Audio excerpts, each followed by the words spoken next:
Take off your shirt. I'm serious. If you look at the tag, chances are it says Made in Bangladesh. 40 years ago, that would have said Pakistan, and 70 years ago, the same label would have said India. August 15th, 1947.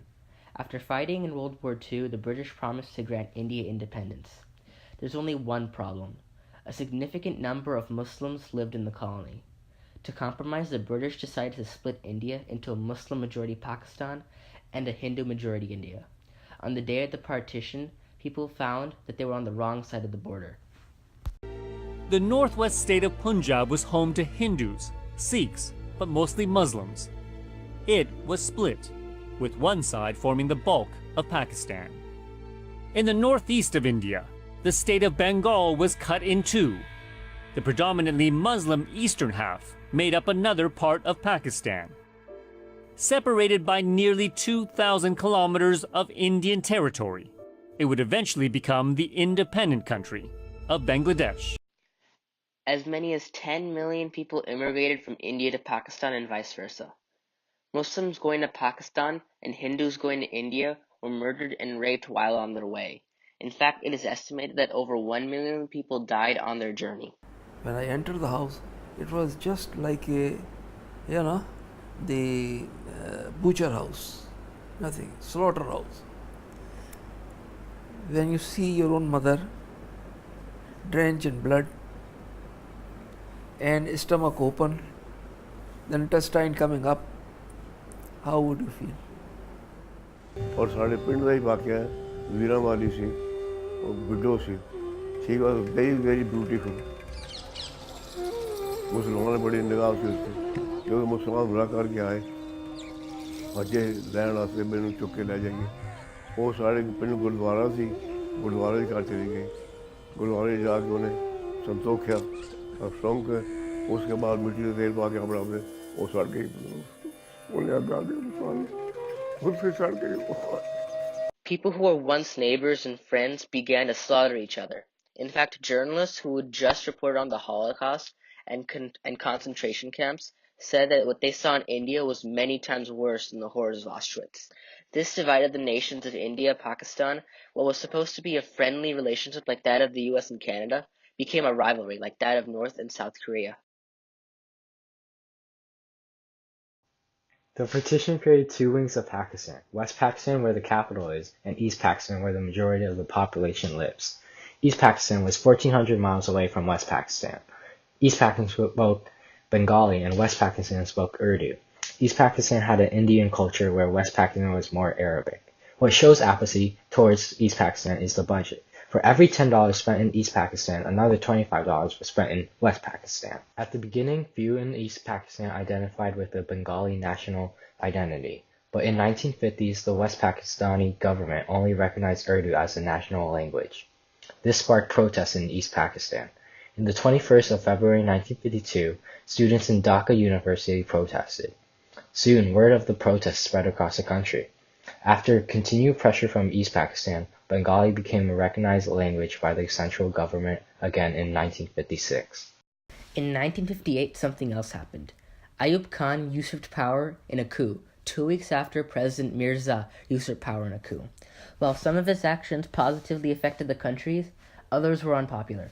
Ayub Khan introduced basic democracy, which his critics called representative dictatorship.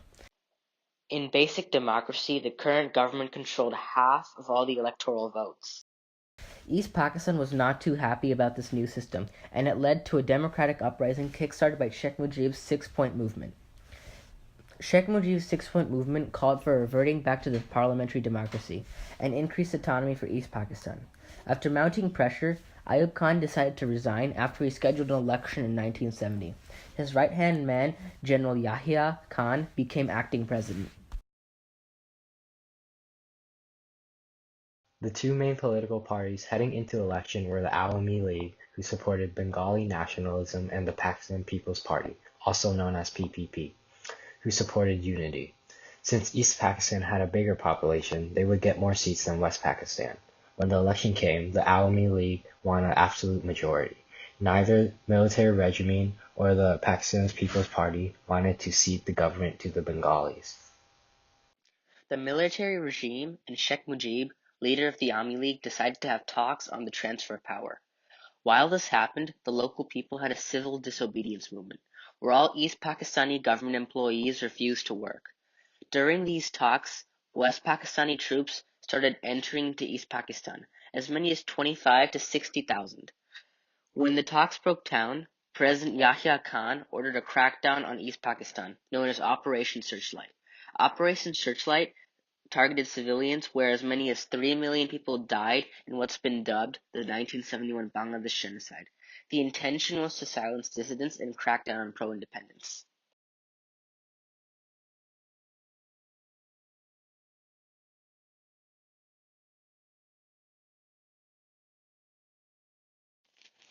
The military arrested Sheikh Mujib after he made a vague declaration of independence at a rally. The military swept through East Pakistan, putting it under martial law. Good evening. A civil war has broken out between the two halves of Pakistan. The East Pakistanis claim now they've surrounded West Pakistani troops in 6 cities. Many East Pakistani soldiers defected. Zair Rahman, a high-ranking officer, was ordered to take the port of Chittagong. Instead, he mutinied and took over a local radio station and formally announced to the world a declaration of independence of East Pakistan, now Bangladesh. Sovereign state of Bangladesh, on behalf of our great national leader, the Supreme Commander of Bangladesh, Sheikh Mujibur Rahman, do hereby proclaim the independence of Bangladesh. The war was official. Towards the end of the war, India joined. After 9 months of fighting, Pakistan finally surrendered and recognized Bangladesh. The two halves of Pakistan, a country separated by 1,000 miles of Indian territory in a move by the British a quarter of a century ago to provide separate homelands for the Muslim Pakistanis and the Hindu Indians. Now, East Pakistan, which has only 15% of the land but considerably more than half of the people, feels it's being treated as a colony. Last December, there were elections, and the Awami League of East Pakistan, led by Sheikh Mujibur Rahman, won a majority of the seats in the National Assembly, which runs both halves of the country. But the president of Pakistan, Yahya Khan, has yet to allow the assembly to convene. The assembly was to draw up a new constitution. Fighting broke out, and the president reimposed martial law in East Pakistan.